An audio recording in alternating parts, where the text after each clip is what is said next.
clase de hoy. Y bueno, pues hoy comenzamos el Nuevo Testamento. Hoy vamos a comenzar nuestro estudio del Nuevo Testamento y pues vamos a empezar. Primero, ya saben, como en todas nuestras clases, les voy a pedir que me acompañen a orar para que sea el Señor el que nos enseñe, el que nos instruye. Entonces vamos a cerrar nuestros ojitos. Señor, te damos tantas gracias porque sabemos que estás aquí con nosotros.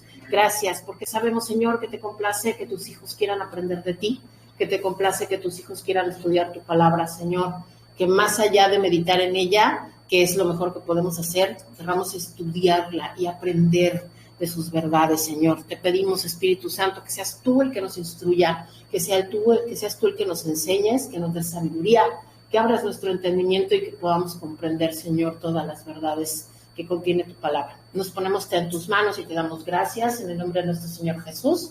Amén. Amén. Bueno, pues primero vamos a empezar por una introducción muy pequeñita. Vamos a empezar, evidentemente, por los evangelios, ¿sí? Y pues vamos a empezar por el Evangelio de Mateo, pero primero vamos a hacer una introducción muy pequeñita de los evangelios, ¿sí?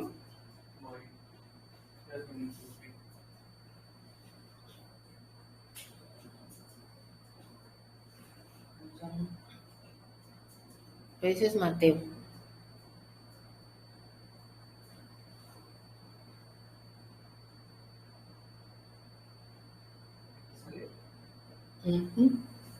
Es que abriste el archivo de Mateo. Ahí está.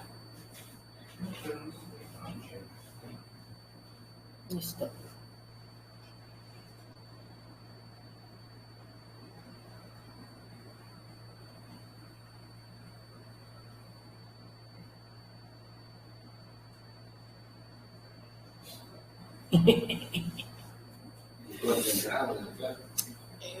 Bueno, lo que vemos la presentación, les recuerdo los evangelios, empezamos con Mateo y recordemos que aquí venimos de un periodo de 400 años de silencio.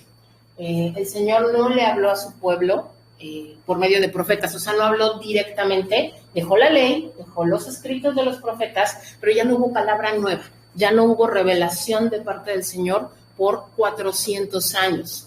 Y entonces pasaron todas las cosas que vimos en la clase anterior, todos estos momentos históricos en los cuales vemos cómo Israel ya no vuelve a existir como nación.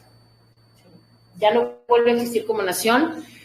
Israel dejó de existir como nación cuando la deportación, la segunda y la deportación de los 70 años a Babilonia. Desde ese entonces, Israel volvió a constituirse como una nación en 1948. Apenas. Y no está del tamaño que está. Pero bueno. Bueno, entonces, evangelios. La palabra evangelio se deriva de la palabra griega evangelion con doble L, o sea, se escribiría con doble L, evangelion, que todos, digamos que como que el significado corto es buenas nuevas o buenas noticias, es el significado que todos sabemos, ¿no? Pero digamos que de manera secular, en el griego así de uso cotidiano, evangelion se refería a un buen informe que se daba acerca de un suceso importante. Y es una descripción, creo yo, mucho más adecuada al mensaje que contienen estos 4 libros, ¿sí? Los 4 evangelios son las buenas noticias acerca de los acontecimientos más significativos de la historia, la vida, muerte y resurrección de Jesús de Nazaret. Aunque se escribieron muchos evangelios, se escribieron muchos evangelios, ¿sí? Pero cuando se recopilaron las escrituras y cuando se cerró el canon bíblico, solamente se reconocieron los 4 evangelios que tenemos el día de hoy en nuestras Biblias, que son Mateo, Marcos, Lucas y Juan. ¿Sí? A pesar de que hay otros, hay un evangelio de Tomás, hay un evangelio de Felipe, hay hasta un evangelio de María Magdalena, pero no son libros reconocidos por el canon bíblico, ¿sí? Cada evangelio, estos 4 son los únicos que están reconocidos como inspirados, como palabra del Señor y que fueron inspirados por el Espíritu Santo. Cada evangelio obviamente tiene su perspectiva, tiene su su singularidad, porque fueron escritos por 4 personas muy diferentes. Es la visión de cada uno de estas 4 personas, ¿sí? Es la visión que cada uno de ellos tuvo, y además considerando que no todos fueron testigos presenciales y que no todos anduvieron con Jesús todo el tiempo, ¿sí? De los 4 evangelistas, únicamente Mateo y Juan fueron apóstoles. Marcos era un muchacho, un adolescente probablemente, cuando vivió Jesús en los años de su ministerio, y es al que en Hechos conocemos como Juan Marcos. Para diferenciarlo, es Juan Marcos, y muchas veces se considera que el evangelio de Marcos es el evangelio de Pedro, porque Marcos estuvo muy pegado a Pedro, sobre todo los últimos años de su vida. Entonces prácticamente se cree que son los recuerdos de Pedro los que Marcos escribió, porque él estaba muy jovencito. Y Lucas ni siquiera conoció a Jesús. Lucas se convirtió cuando Cristo ya había ascendido al cielo. Ahora, de los 4 evangelios, tenemos que a Mateo, Marcos y Lucas se le conoce como evangelios sinópticos. ¿Qué quiere decir esto? Sinóptico, esta palabra es una palabra griega que quiere decir compartir un punto de vista común, ver juntos. ¿Por qué? ¿O por qué se les conoce así? Porque estos 3 evangelios se centran en el ministerio de Jesús en Galilea, mientras que Juan se centra en el ministerio de Jesús en Judea. ¿Sí? Entonces estos 3 se enfocan más como que en un área, y Juan solito se enfoca en otra área. Por eso los 3 primeros son llamados sinópticos, porque están como pegados, como que tienen una misma óptica en cuanto a los eventos, narran cosas muy similares, ¿sí? De hecho, por ejemplo, los evangelios sinópticos son los que contienen las parábolas. En los 3 hay parábolas, sin embargo, en Juan no hay una sola parábola. A pesar de que Juan es el que más palabras de Jesús registra, no tiene registrado ni una sola parábola, ¿sí? Y los únicos sucesos que se narran en los 2, sucesos milagrosos, que se narran tanto en los sinópticos como en Juan, son el que Jesús caminó sobre el agua y la alimentación de los 5,000. Esos son los únicos 2 eventos que los encontramos en los 4 evangelios. De ahí en más, son así como que team sinóptico, estos 3, y Juan solito, ¿no? Sin embargo, obviamente eso no quiere decir que se estén contradiciendo, se están complementando. Ahí dan un panorama muchísimo más amplio de lo que podría dar cada uno por sí solo. Sí, por favor. Ahora, tenemos que tener en cuenta una cosa: los evangelios no son biografías en sí, porque no narran la vida de Jesús, ¿sí? No, así, en el estricto sentido de la palabra, no narran la vida de Jesús. Aparte de las narraciones de su nacimiento, o de lo que tiene que ver con su nacimiento, que en realidad eso solamente lo mencionan Mateo y Lucas, no se sabe nada de la vida de Jesús, de los primeros 30 años de la vida de Jesús. La gran mayoría, o sea, los 4 evangelios se centran en los 3 años y medio de ministerio de Jesús. ¿Por qué fue lo importante? Porque es lo importante.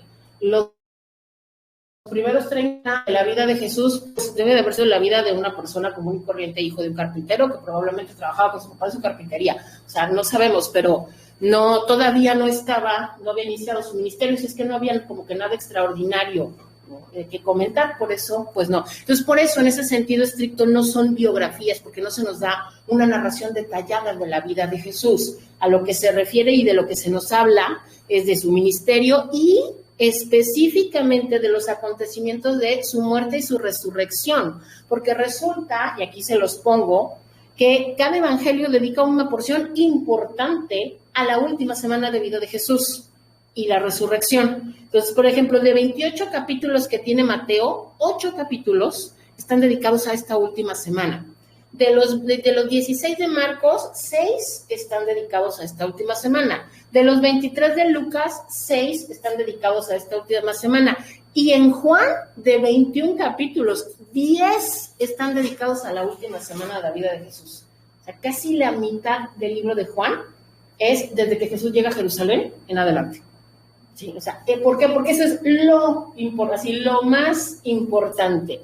Eso es lo más importante y por eso se centran. Entonces, generalmente, la primera mitad de cada uno de los libros está diseñada para que identifiquemos quién es Jesús. que es el Hijo de Dios, que es el Mesías. Y una vez que cada uno de los evangelistas aclara el punto, o sea, ya entendimos quién es Jesús, entonces ya todo gira en torno a su muerte y su resurrección. ¿Sí? Cada escritor de los evangelios, les digo, escribió desde una óptica propia, desde una perspectiva diferente, para una audiencia diferente, ¿sí? Como resultado, cada evangelio contiene elementos distintivos. Tenemos, por ejemplo, Mateo, que es el que vamos a ver ahorita, pero esto es nada más unos puntitos. Mateo le escribe a una audiencia judía, ¿sí? Mateo se está dirigiendo a judíos conversos, básicamente, y vaya, a cualquier otro judío que se interese, ¿no? Pero él está escribiendo básicamente a los judíos. ¿Por qué? Porque él presenta a Jesús como el Mesías prometido y el legítimo rey de Israel. Él presenta una genealogía que llega hasta Abraham únicamente. ¿Por qué? Porque lo que quiere establecer es que no quede lugar a dudas de la herencia real de Jesús, real de rey, o sea, el linaje real de Jesús, de que él en la carne desciende de David, que es el rey David, el rey al que se le prometió el trono perpetuo de Israel, y que desciende, y que es judío, plenamente judío y sin lugar a dudas judío, puesto que desciende de Abraham. ¿Sí? Entonces, a eso se enfoca Mateo. Mateo le habla a judíos, tanto así que él es el que más profecías del Antiguo Testamento menciona en el cumplimiento de profecías mesiánicas sobre Jesús. Él es el que, o sea, es así como, hagan de cuenta como los que venden las cobijas en la feria, y ahí va una, y ahí va otra, y ahí va otra, y ahí va otra. Son muchísimas, pero muchísimas las profecías que Mateo menciona, ¿sí? Porque entiende que su público sabe de lo que está hablando. Entonces, es completamente para judíos el Evangelio de Mateo. Marcos es el Evangelio más pequeño, son solamente 16 capítulos. ¿Por qué? Porque Marcos le escribe a una audiencia gentil, específicamente a romanos. Y los romanos eran una cultura rápida, práctica, ¿sí? Entonces, Marcos no tenía ningún caso que se pudiera explicarles todo el ritual del templo y que Jesús vino a abolir todo eso. A los romanos eso no les interesaba, no tenía nada que ver con ellos. Entonces, este evangelio es el evangelio de la acción. ¿Quién es Jesús y qué hizo? Así, al punto, rápido. De hecho, Marcos usa frecuentemente expresiones como inmediatamente y entonces, o sea, dando a entender así puntos rápidos para que la narración tenga movimiento. Jesús aparece en Marcos como el siervo que vino a sufrir por el pecado de muchos, para que así se puedan relacionar con él, ¿sí? No lo presenta como el rey, no lo presenta como el Mesías, porque son conceptos que a los romanos no les son familiares, por lo tanto no lo iban a entender, ¿sí? Después tenemos a Lucas. Lucas le escribe a un mundo gentil en general, a un mundo griego. Lucas era griego, era de nacionalidad griega, pero además Lucas era el más educado de los cuatro, académicamente, el más educado de los cuatro evangelistas. Lucas era médico, entonces, por lo tanto, tenía una mente científica, tenía una mente de historiador, ¿sí? O sea, Lucas investigó mucho. Él es el único de los evangelistas que no conoció a Jesús personalmente, pero se dedicó a entrevistar a toda la gente que pudo, que conoció a Jesús y que caminó con él y que estuvo con él, ¿sí? El estilo de su evangelio, le digo, como él era un hombre educado, el estilo de su evangelio, su griego es el griego más correcto, más elevado, más literario de los cuatro evangelios. El mejor escrito, digamos, puesto que él pues tenía una educación. Él presenta a Jesús como el Hijo del Hombre. Él es el que se refiere mucho, le da este título a Jesús y lo presenta como la respuesta a las necesidades humanas y esperanzas de la raza humana que viene a buscar y a salvar a los perdidos. Él es el único que narra todos los eventos previos al nacimiento de Jesús. Todo lo que tiene que ver con la anunciación del ángel, María, cómo se embaraza, lo de los magos, y todo eso, Lucas es el único que lo narra. ¿Por qué? Porque la tradición nos dice que Lucas conoció a María y que María le contó todo lo que ella vivió desde antes de que Jesús naciera. Entonces, esto hace que Lucas sea el evangelio más extenso de los 4. Es el más largo porque Lucas está lleno de datos. Al ser un científico, registra mucha información, Lucas, ¿no? Y él, precisamente, como quiere que el mundo se dé cuenta de que Jesús es especial, de que es una persona especial, él registra la genealogía de Jesús hasta Adán.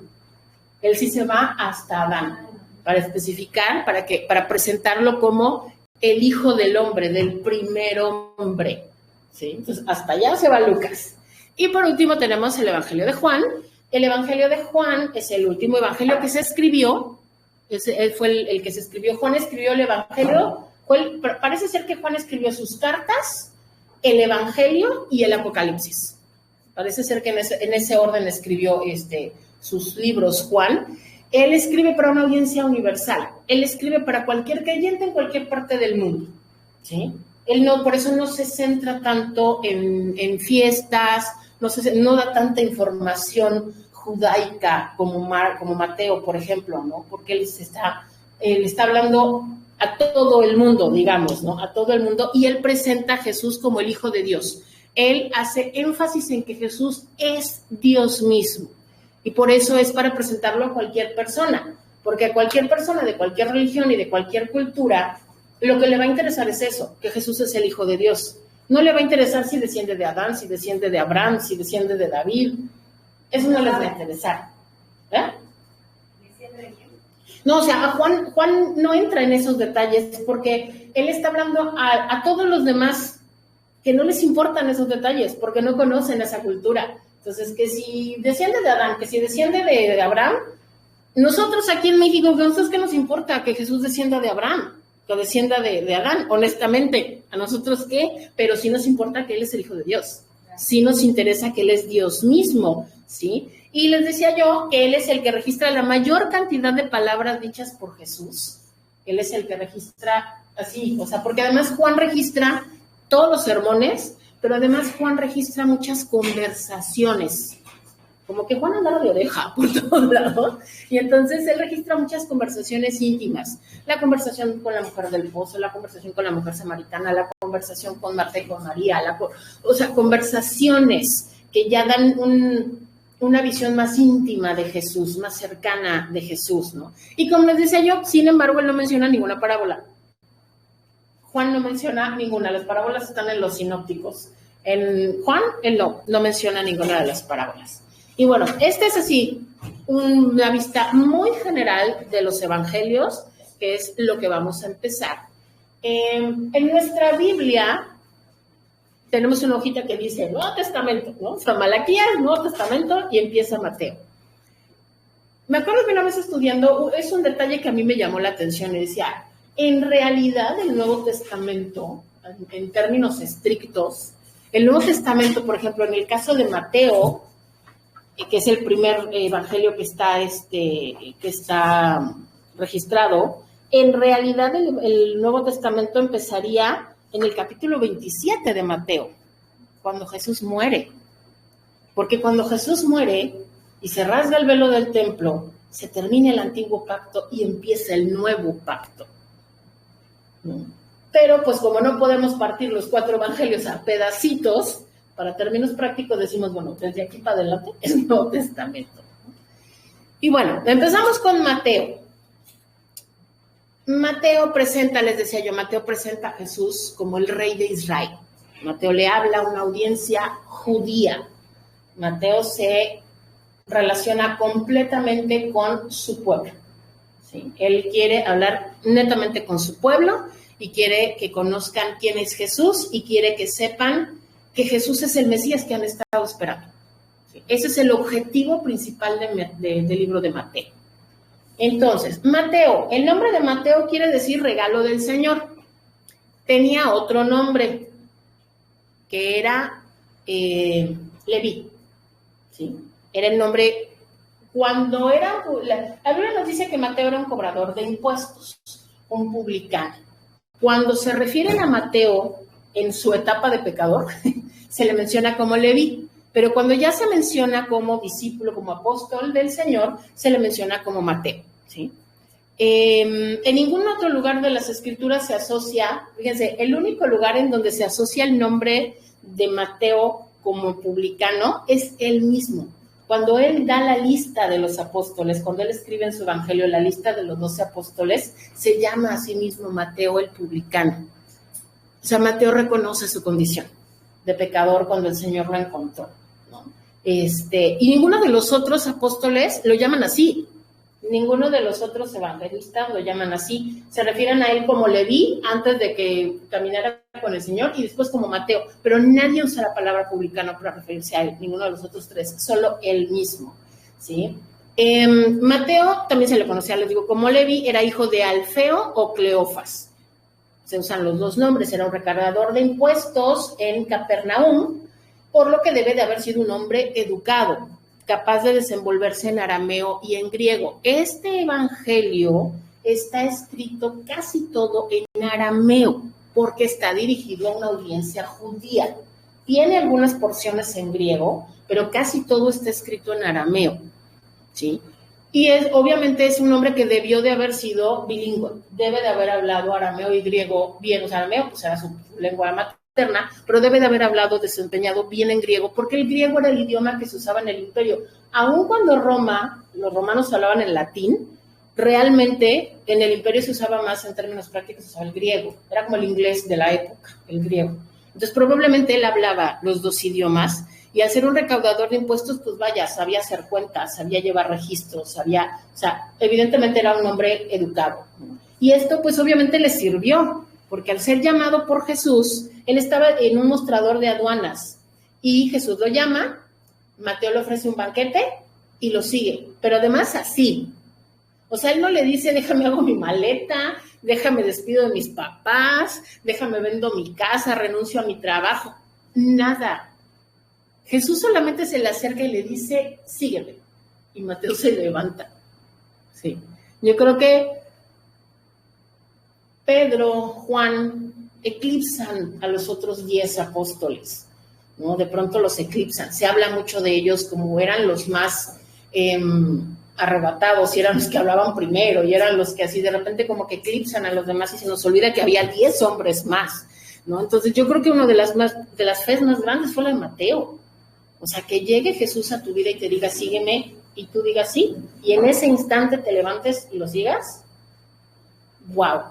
O sea, qué fe, qué fe.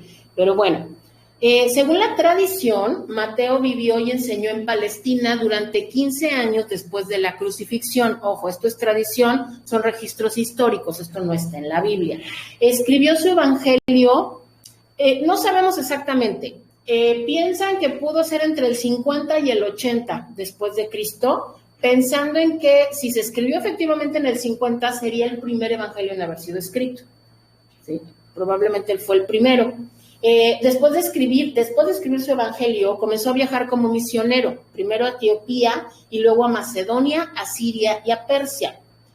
Hay dos versiones respecto a su muerte. Una dice que fue martirizado en Etiopía, pero hay quien dice que no, que el que murió ahí fue Matías, que es una confusión de nombre. Matías, al que eligieron en lugar de Judas en el primer capítulo de Hechos. Entonces piensan que hay una confusión y que no, que al que mataron en Etiopía fue a Matías, y que Mateo en realidad murió en Hierápolis, que es una ciudad ubicada en la actual Turquía. Según la tradición católica, los restos de Mateo, los de veras, sus huesos, están en Salerno, en Italia, en una basílica dedicada a él. Los restos de varios de los apóstoles, al parecer son reales, los lograron recuperar. Ya lo veremos con los otros evangelistas. Entonces, parece ser que los huesos de Mateo están en Salerno, en Italia. Son los huesos que recuperaron cuando las cruzadas, ¿sí? Se trajeron un montón de cosas de Israel. Y les decía yo, bueno, este evangelio está dirigido a los judíos. La fecha también lo que sí tiene que ver es que probablemente escribió después de la destrucción del templo. Y esto fue en el 70, después de Cristo. Entonces, pues por ahí, poquito antes, poquito después, por esa fecha. ¿Pero por qué por esa fecha? Porque fue cuando de plano se dispersaron otra vez los judíos, cuando se destruyó el templo. Cuando llegó Tito y otra vez los hizo chicharrón, ¿sí? ¿Qué periodo abarca el libro de Mateo? Más o menos 37 años, ¿sí? Porque empieza con la genealogía de Jesús, de hecho, así abre el libro con la genealogía de Jesús, habla de José y de María, habla del nacimiento de Jesús y luego ya empieza con el ministerio de Jesús. Entonces, por eso es que pues abarca un poquito más que los 33 años de la vida de Jesús, abarca un cachito más. Los versículos clave de este libro, les voy a pedir que me ayuden, por favor. ¿Quién trae su Biblia? ¿Quién tiene? Jacil, por favor. El 1:1 y, a ver, Juan Carlos, el 27:37, por favor.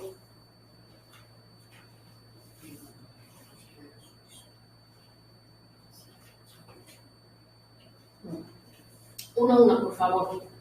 Libro de la genealogía de Jesucristo, hijo de David, hijo de Abraham. ¿Ven? Él entra así, directo. Vengo a establecer que Jesús es hijo de David y es hijo de Abraham. A los judíos. Juan Carlos, por favor. Y pusieron sobre su cabeza su causa escrita: este es Jesús, el rey de los judíos. ¿Ven? El objetivo de Mateo es que los judíos entiendan que Jesús es su rey. El rey que han estado esperando es el Mesías. ¿Sí? La que sigue, por favor. Entonces, ¿cuál es el contexto en el que escribió Mateo? Les decía yo, Mateo es un evangelio judío, ¿sí? La genealogía de Jesús pues solamente llega hasta Abraham, porque el propósito de Mateo es registrar que Jesús es el rey y el Mesías de Israel, por lo que hace mucho énfasis en que Cristo cumple las promesas proféticas del Antiguo Testamento. Mateo registra poquito más de 60 profecías mesiánicas cumplidas en la persona de Jesús. Estamos hablando de profecías que van desde Génesis hasta Malaquías. Entonces, esto también, y eso es algo que por eso lo hace Mateo, para enfatizar que es imposible que en una persona se cumplan profecías que se escribieron hace 400, hace 500, 600, 3,000 años y se cumplen exactamente en este hombre. Pues tiene que ser el que estamos esperando. ¿Sí? Por eso registra tantas. Hay más, pero él registra un poquito más de 60.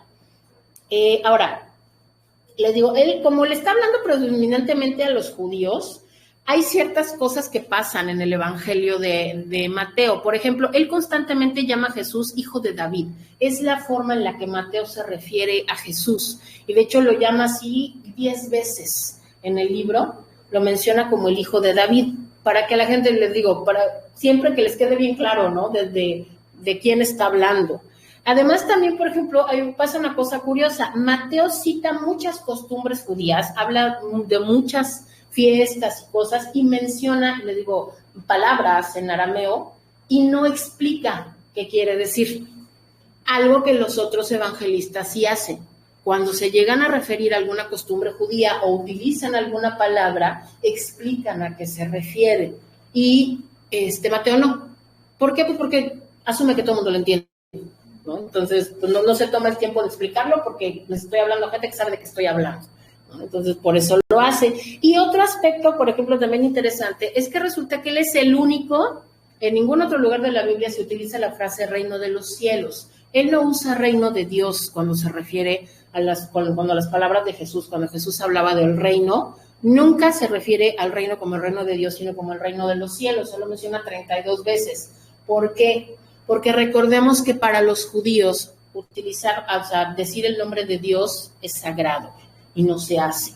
Y como él es judío y le está hablando a judíos, para no herir susceptibilidades, para que los judíos no se sientan ofendidos, no dice reino de Dios, sino reino de los cielos. Él es el único que lo hace.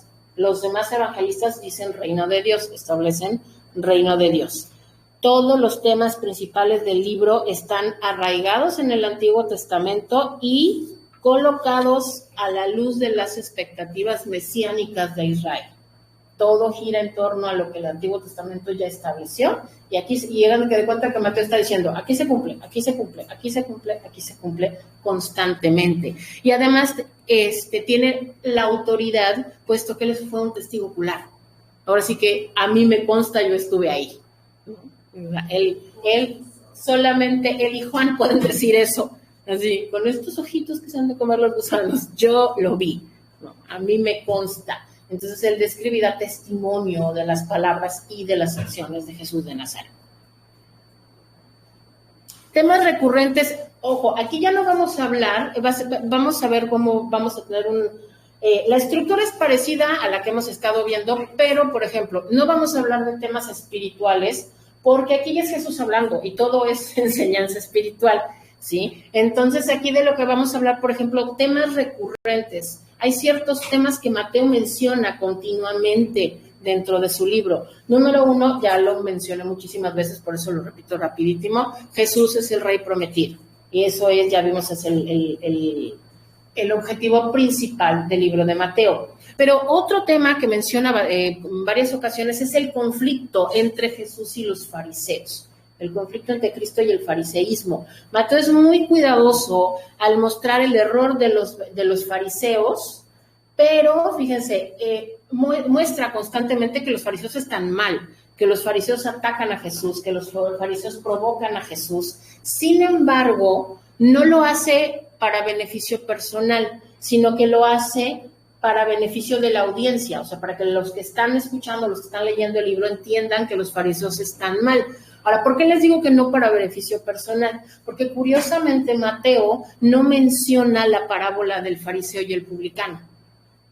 Él era un publicano, entonces si él hubiera mencionado esa parábola, a él le hubiera beneficiado, porque hubiera sido así como, o sea, así como yo.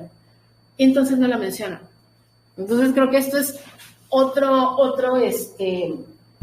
forma en la cual podemos ver la humildad de Mateo.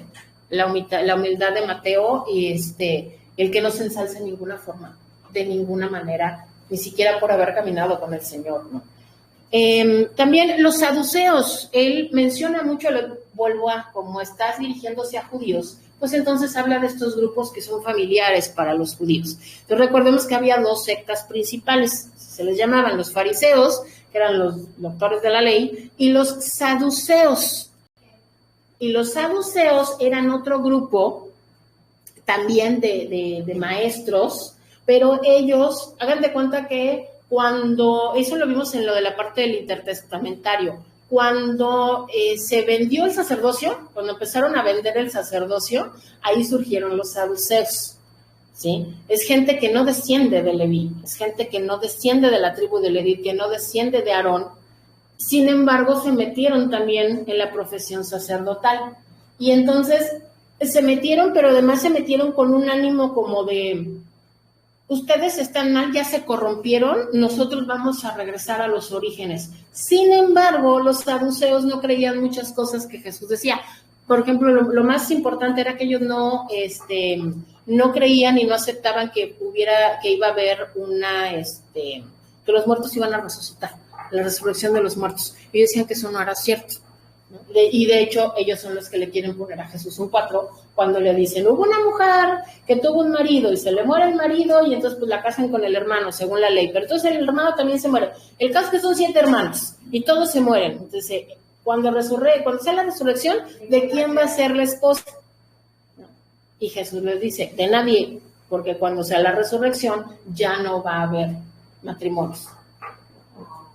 No, el matrimonio hay que aprovecharlo aquí, porque cuando estemos allá ya no nos vamos a ver como esposo y esposa, ya solo vamos a ser hermanos. Ahora, tanto los fariseos como los saduceos son mencionados de manera negativa por Mateo, grupos que hay que evitarse porque, aunque doctrinalmente estaban en desacuerdo, lo que los unía era su odio por Jesús. ¿Sí? Entonces, por eso Mateo es así como que cuidado, porque para él, ellos ejemplificaban a todos los que en Israel rechazaban que Jesús era el Mesías. Y precisamente el otro tema recurrente es el rechazo de Jesús como Mesías, el hecho de que la gente no lo quería reconocer, de que la gente no lo quería aceptar. Entendamos una cosa también. Cuando nosotros leemos la Biblia es muy fácil juzgar a la gente de la Biblia, porque nosotros ya leímos, ya sabemos qué fue lo que pasó, ¿no? O sea, ya tenemos la historia completa, ya sabemos quién gana, pero ellos no, ellos lo estaban viviendo en ese momento. Entonces, para ellos, para los judíos, en este momento, después de que vienen de un periodo de 400 años en los que Dios no ha hablado, ¿saben la cantidad de Cristos que se levantaron en esos 400 años? Hubo un montón de gente, hubo muchas revoluciones, insurrecciones de hombres que decían ser el Mesías. Entonces, para ellos era otro. Por eso no creyeron así de, sí, el Mesías. Para él era otro. Para ellos era otro. Según los registros, por ejemplo, de Flavio Josefo, que les recomiendo si alguna vez los pudieran leer, son muy pesados de leer, son muy aburridos, la verdad, pero da muchísima información de esa época. Y entonces él habla, por ejemplo, y lo menciona, creo que Nicodemo, se menciona en una de esas conversaciones, que por ejemplo hablan de un tal Bar Jesús, que se había levantado hacía como 20 años, una cosa así, que decía ser el Mesías, y que no pasó nada. ¿No? O sea, lo mataron y no pasó nada. Y ya, pues, sus discípulos corrieron, se dispersaron y no pasó nada. Entonces, por eso la gente, pues, no, o sea, no era así como de... ¿no? Entonces, Mateo, como que sí se enfoca un poco, o sea, como que se clava un poco con este asunto de que no aceptan a Jesús como el Mesías, de que no lo quieren reconocer. Él habla, por ejemplo, del escape a Egipto, él habla de que cuando él sí menciona que quisieron matar a Jesús cuando era un niño, habla de la escena de la cruz, y fíjense, esto es a mí me impactó mucho esto. Resulta que en el relato de Mateo de la crucifixión no hay nada bueno, o sea, nada bueno me refiero a esto, no habla de ninguno, de que se arrepientan uno de los ladrones, no registra eso, no registra que esté nadie al pie de la cruz, ni las mujeres ni Juan, o sea, él solo registra la escena de la crucifixión, y no hay nada, porque él lo que quiere es como exaltar que rechazaron a Jesús, que él era el Mesías y lo rechazaron. Entonces, no, nada, o sea, ni su madre, ni Juan, ni las mujeres del lado, incluso cuando le ofrecen agua, nada, o sea, ninguno de los detalles bondadosos que pudo haber en la crucifixión, Mateo no lo registra, ninguno, porque obviamente para él fue impactante el hecho de que lo crucificaron, ¿no? De que él era y lo crucificaron, ¿sí? Entonces, bueno, pero al final Mateo lo retrata como un rey victorioso, dice que un día regresará sobre las nubes del cielo con gran poder y gloria. Amén. Ahora, el libro lo podemos dividir en 7 secciones. Sí, en 7 secciones. La primera sección, digamos que es como la introducción, que es una introducción bastante larga, que son 4 capítulos, pero en estos primeros 4 capítulos, ¿de qué se trata? Habla de la genealogía de Jesús, su nacimiento, su bautizo y su preparación para el ministerio, o sea, los 40 días en el desierto. Aquí los menciona Mateo en estos primeros 4 capítulos. Después tenemos la sección 2. Bueno, después de esto tenemos 5 secciones que están caracterizadas de esta manera. Hay un discurso principal en cada una de estas 5 secciones que ahorita vamos a ver, pero hay un discurso principal y una narrativa, o sea, una enseñanza principal y luego narración de hechos, una narración de hechos. Entonces, ¿qué pasa? Que cada uno de estos 5 discursos principales terminan con una variación de cuando Jesús terminó estas palabras o cuando Jesús terminó de decir esto, o sea, esto se repite en 5 ocasiones y eso como que nos da la pauta que lo que sigue va a ser narración, ¿no? Y luego viene otro discurso, termina con estas palabras, lo que sigue va a ser narración. Entonces se repite 5 veces. Ahora, sin embargo, estas 5 secciones, o sea, estas 5 secciones que vamos a ver ahorita, que están relacionadas con los 5 grandes discursos, no siguen un orden cronológico, no están en el mismo orden que en los otros evangelios. Aquí Mateo, él no se dedica o sea, él no puso las cosas en orden, él no estableció una línea de tiempo. O sea, él quería que la gente se concentrara en lo que Jesús dijo, ¿sí? Según algunos escritores, piensan que esto pudo haber sido porque probablemente creen que Mateo, a lo largo de su vida, incluso a lo mejor desde que andaba con el Señor Jesús, pero a lo largo de su vida fue escribiendo porciones. Y entonces al final se sentó y dijo, ok, vamos a armar ya un compendio. Entonces probablemente dijo, ok, el principio pues es esto, el nacimiento, la genealogía. El final pues evidentemente es la última semana. Todo lo de en medio, pues vamos a acomodarlo así. O sea, como que ya no hubo así como que, no me acuerdo exactamente qué pasó antes que qué, pero pues lo importante es lo que dijo. Entonces su cronología no es igual que la de los otros porque no están en el mismo orden. ¿Ok? Entonces la sección 2, cada sección está nombrada por el discurso que da Jesús. La sección 2 es el Sermón del Monte. Y el sermón, bueno, todos lo conocemos, inicia con las bienaventuranzas, establece que los que creen en él somos la sal y la luz del mundo. Después habla de la ley, Jesús habla de la ley y establece que él no vino solo a derogar la ley, sino a cumplirla, ¿no? Él establece que él es la ley de Dios. O sea, que la viene a cumplir y que no viene a destruir el judaísmo, sino que viene a llevarlo a su propósito final.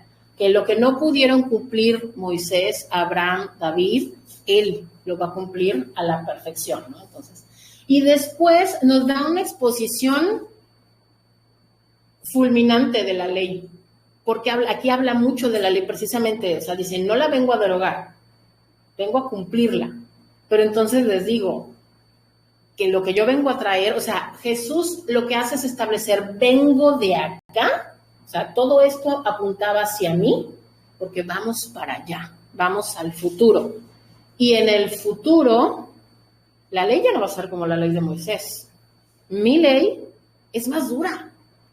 Entonces establece esto de que el mirar a una mujer es adulterio, del que enojarte con un hermano es asesinato, o sea, sube mucho el estándar que había establecido Moisés, por así decirlo, ¿no? Ahora Jesús llega y no solamente no dice, no, es que no vas a cumplir esto, y le sube, pero muchísimo, ¿no? Entonces, ¿cuál es el punto de Jesús? Jesús no lo hace por malo, Jesús no lo hace por humillar a la gente. El gran punto es que la gente se dé cuenta que nadie tiene una justicia suficiente para entrar al reino de Dios, que nadie lo va a poder hacer solo, nunca, jamás. ¿Sí? De aquí pasamos a la sección 2, y en esta sección 2, aquí hablamos de milagros, aquí se mencionan un montón de milagros. De hecho, Mateo es el que más milagros registra. Registra como 23 milagros de Jesús, más o menos, registra muchos milagros. Precisamente, recuerden que para los judíos los milagros no era algo raro, no era algo extraordinario. De hecho, en la época de Jesús todavía sucedían milagros, no, o sea, no por la mano de Jesús. Recordemos el estanque de Betesda, que dicen que todos los días bajaba un ángel y tocaba el agua, entonces el que llegara primero se sanaba. Entonces, para ellos los milagros eran algo, pues no, a lo mejor no normal, pero no era raro, ¿no? O sea, era algo con lo que vivían. Entonces, por eso, pues Mateo dice, pues vean, ¿no? O sea, todos los milagros que hizo Jesús. O sea, que se avienta una lista muy larga de milagros, mucho de milagros, pero también da, o sea, sana leprosos, resucita muertos, hace que sana a los ciegos, calma la tormenta. O sea, demuestra también esto, ¿no? Que sus milagros no son solo sobre personas, o sea, son muy variados, ¿no? Y que él tiene poder, algo que que él puede hacer todos los milagros que los profetas hicieron. Unos profetas sanaron, unos profetas alimentaron, hubo quien controló el clima como Elías, pero no hubo uno que hiciera toda esa clase de milagros. Y Jesús sí, por eso es que apunta así todos de los que se acordó para establecer el carácter divino de Jesús, de que viene de Dios y que es el Señor, ¿no? Y entonces después de esto viene la enseñanza que cierra esta sección, y esta enseñanza es cuando envía a sus discípulos al mundo. Es la comisión de los apóstoles, es cuando les dice que se tienen que ir de 2 en 2 y que van a ir, que van a ser perseguidos, pues cuando les advierte que va a haber persecución, que a algunos no les va a gustar lo que ellos tienen que decir, pero que no se preocupen porque el poder de Dios va con ellos. ¿Sí? La cuarta sección, aquí todo va bien, o sea, hasta aquí todo va muy bien, todo va muy padre. Jesús está estableciendo quién es y la gente lo empieza a seguir cada vez más y de pronto, ¿no? O sea, nos caemos. ¿Por qué? Porque pareciera que aquí en este punto Jesús quiere echar a perder las cosas, porque Jesús empieza, en lugar de exaltar esto, se empieza a meter en problemas con los líderes religiosos de la época, ¿sí? Se empieza a meter mucho, porque empieza, por ejemplo, está la cuestión de que si se debe o no se debe trabajar en el día de descanso, empieza a refutar varias cosas que dicen los líderes religiosos, ¿no? Y en lugar de quedarse callado, no, porque tal cosa, no, porque tal cosa. Sobre todo, y es lo que más le levanta las pestañas a los líderes, es que Jesús empieza a establecer que él habla con autoridad divina. Y eso es algo que no les gusta.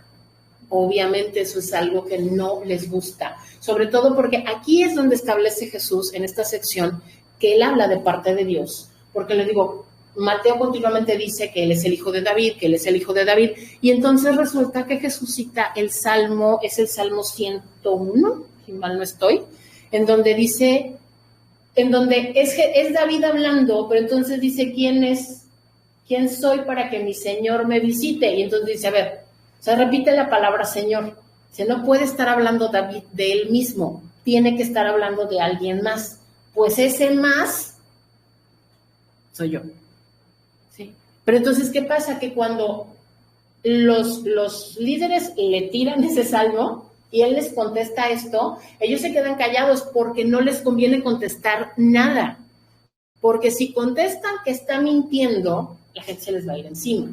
Y si contestan que no está mintiendo, que está diciendo la verdad, están reconociendo que él es Dios. Y ese fue el gran punto de molestia para los líderes religiosos de la época, que Jesús se declarara Dios. Recordemos, para nosotros tenemos un trato con Dios mucho más familiar, mucho más íntimo.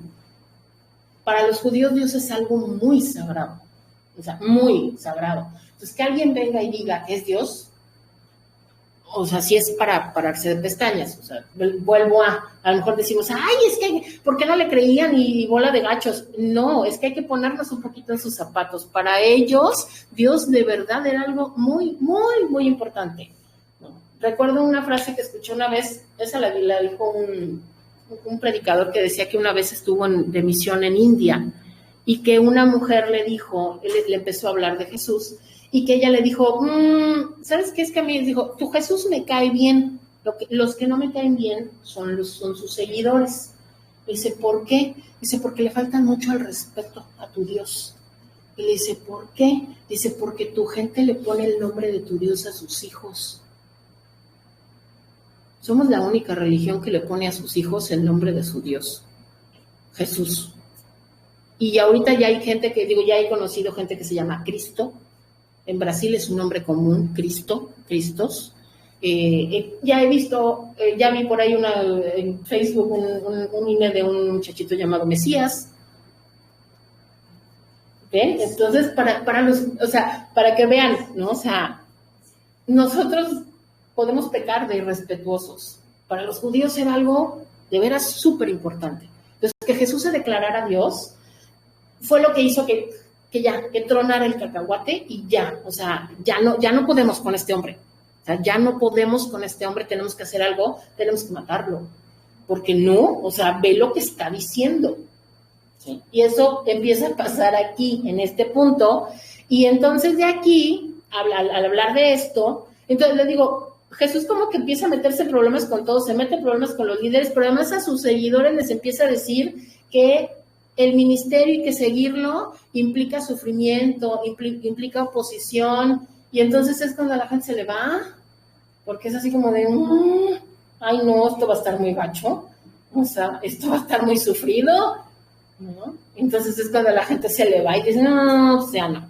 Y entonces esta sección la cerramos con las parábolas del reino, en donde habla, por ejemplo, aquí está la parábola del sembrador, en donde dice que no todos van a responder. De la misma manera, e incluso va a haber quien no va a responder a la palabra.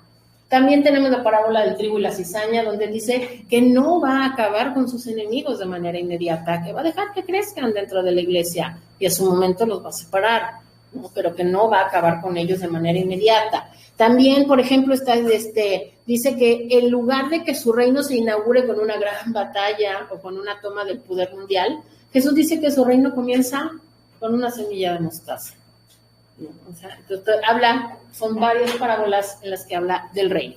Después tenemos la quinta sección en donde se establece que Jesús es el hijo de David, ¿sí? Y este es el punto crucial y central en estos capítulos, ¿no? Aquí la posición ya está muy fuerte, sin embargo Jesús habla y demuestra que su reino se va a extender mucho más allá de los judíos, porque aquí es donde Jesús alaba a una mujer cananea por su fe. ¿Se acuerdan que hablamos de esta mujer en Mujeres? Que comentamos rapidito, que Jesús les dijo, cuando una mujer cananea viene a pedir por su hija, y Jesús le dice, es que no está bien que se le dé el pan de los hijos a los perros, ¿no? Y Jesús la alaba y le dice, grande es tu fe. Entonces, aquí es cuando Jesús habla con alguien que no es judío y alaba su fe. Entonces esto abre la puerta, así como entonces no nada más se va a quedar aquí el asunto, no nada más va a ser judío el asunto, ¿sí?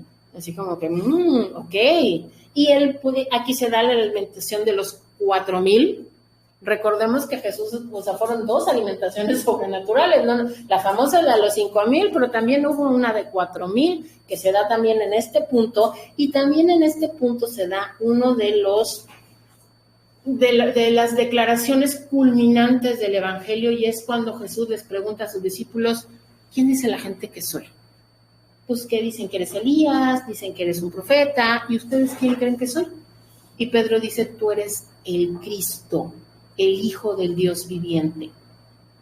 Esta declaración es la declaración más importante y más radical del Evangelio, que un judío, un ser humano, un judío, reconozca que Él es divino, que Él de verdad es el Hijo de Dios, que Él es el Mesías que han estado esperando, que Él es el Rey prometido que han estado esperando.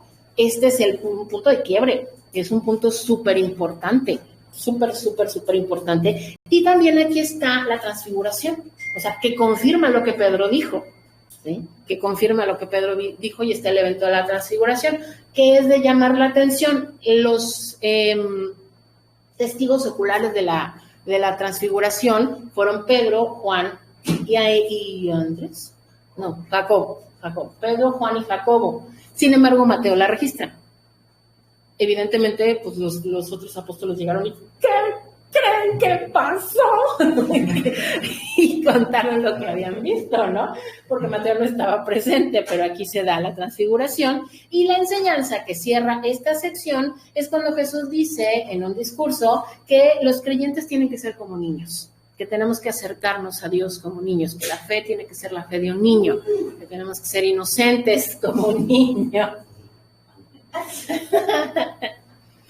Tenemos después la sección 6, que es la sección de los últimos días. Aquí ya comenzamos la parte final del libro y entramos a la semana de la pasión. ¿Sí? Esta es la semana de la pasión de Jesús.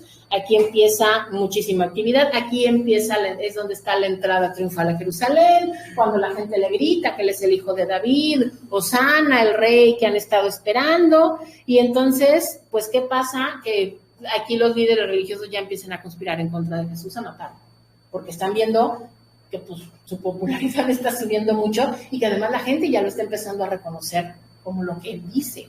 Entonces esto ya se está volviendo muy peligroso. Y es lo que pasa en este punto. Y siguiendo, les digo, la misma estructura que en las secciones anteriores, esta última sección, antes de la pasión, se centra en la enseñanza de la segunda venida. Aquí habla mucho de la segunda venida. Aquí da varias porciones de enseñanza respecto a cuando Él regrese, ¿no? Cuando Él regrese. Y la última división, la última sección, pues es la pasión en sí. Es el sufrimiento de Jesús El capítulo 26 habla ya específicamente del complot para matar a Jesús. El capítulo 27 es la muerte y el entierro de Jesús.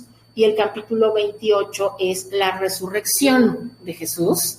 Y Mateo cierra con algo maravilloso. Mateo cierra con un versículo maravilloso. Número 1 es la gran comisión, ¿no? Aquí es donde Jesús dice, vayan y hagan discípulos a todas las naciones. Aquí es, yo creo que como la primera instrucción, la primera orden que da Jesús ya resucitado, ya habiendo demostrado quién es, y entonces les dice, vayan, ¿no? Pero además nos da esta promesa bellísima, hermosísima y maravillosa, y que es para nosotros.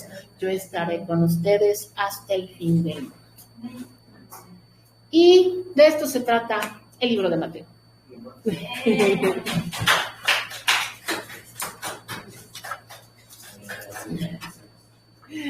Bueno, en cuanto al libro de Mateo y a los evangelios, terminamos nuestra transmisión, nuestra clase para YouTube. Muchas gracias a todos los que nos han estado viendo. La próxima clase continuamos con los evangelios y vamos a hablar del evangelio de Marcos. Cuídense mucho. Adiós. Adiós.